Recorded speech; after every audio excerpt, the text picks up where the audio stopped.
ફરી એકવાર નકલી પોલીસ ઝડપાઈ છે। વડોદરામાં નકલી પોલીસ બની રૂપિયા પડાવતી ગેંગ ઝડપાઈ અને ગાંધીનગર ક્રાઇમ બ્રાન્ચની ઓળખમાં તે ફરિયાદી પાસેથી રૂપિયા પડાવતા હતા। 1 લાખથી વધુ રૂપિયા અને સોનાની એક વીંટી પણ પડાવી હતી। તો કપુરાઈ પોલીસ મથકમાં ફરિયાદ નોંધાઈ છે। પોલીસે એક મહિલા સહિત 5 આરોપીની ધરપકડ કરી છે।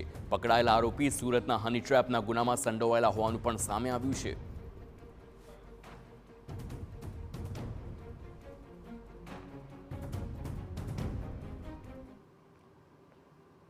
જો છટકવું હોય તો તમારે 5 લાખ રૂપિયા આપવા પડશે તેવી ધમકી આપી અને જેટલા પણ જે સમય પૈસા નીકળી શક્યા તે 1,05,000 જેટલા રૂપિયા એમની પાસેથી પડાવી દીધા। એમાંથી અમુક પૈસા યુપીઆઈથી લેવામાં આવ્યા છે, અમુક પૈસા કેશથી લેવામાં આવ્યા છે અને તેમણે પહેરેલી એક વીંટી પણ એમણે કઢાવી લીધી હતી। આ ઘટનાના 2-3 દિવસ પછી એમને પોલીસ સ્ટેશનનો કોન્ટેક્ટ કરવામાં આવ્યો હતો।